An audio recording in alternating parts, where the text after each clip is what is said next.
It sort of just started there as something fun, something lighthearted. I was at home with my daughter day in, day out. Chris was working and studying. It was very lighthearted. It was also very, let's just see where this goes. And then along the way, as it grew, as we sort of started working full time online and all different things, there's been lots of ups and downs. For sure. I felt, there was stages where I had completely lost myself entirely. I didn't have a voice. I honestly didn't even feel like, who am I anymore?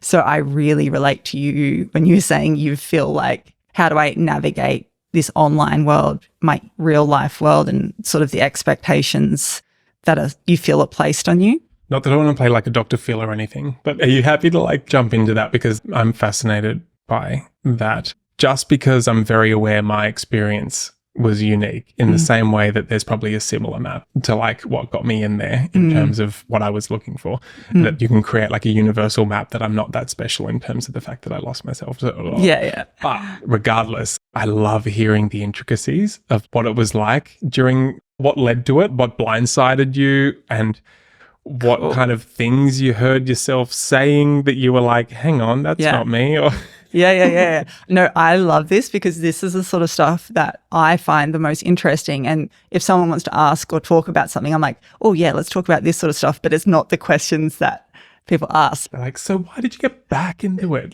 What got you off YouTube to begin with? When are you going to get back to van life? How's Chris? Okay, let me tell you about being a dad. Does Chris like being a dad? I read your comments. Don't worry. I look at your Instagram stories and watch what the questions have been asked. All right, let's talk about your mental breakdown.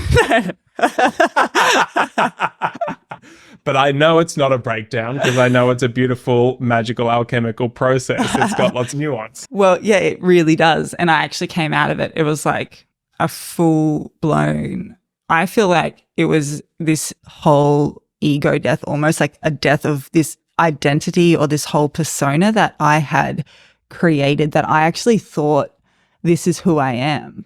Who? What was it? So who was it? Who was she? Yeah. She was this absolute massive people pleaser that I can really just see how it unfolded. I was always striving. I was definitely a huge high achiever in school. I was always just results driven, had to be the best. And so then when I went into YouTube, because that's how I received appreciation and stuff like that. I was really good at athletics and academically. So I was like, oh, this is how I prove my worth, by always achieving and going after things. And so then in the online space, that was always wanting to continue to grow and get subscribers. It's weird to say that because that wasn't this driving force, but it did become this aspect, and those sorts of things really sucked up my creativity and actually took away from the very reason I wanted to start in the first place, but I was giving it a lot of energy. But anyway, I think my big struggle was just having so many people's opinions, comments, and things like that coming at me, and me not feeling like I had that foundational strength in me to stay strong and true to myself. I just became at the effect of other people. And that wasn't just criticisms, because they could hurt sometimes, but compliments and people just fluffing you up and putting you on a pedestal, that really weighed on me too, because I felt, I've got this pressure to be someone or uphold.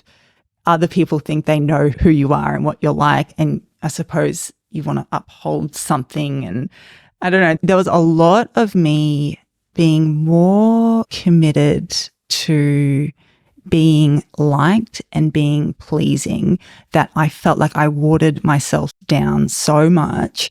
I was tiptoeing around things. I didn't want to offend anyone. I didn't want to upset anyone, that I just felt like a diluted version of myself.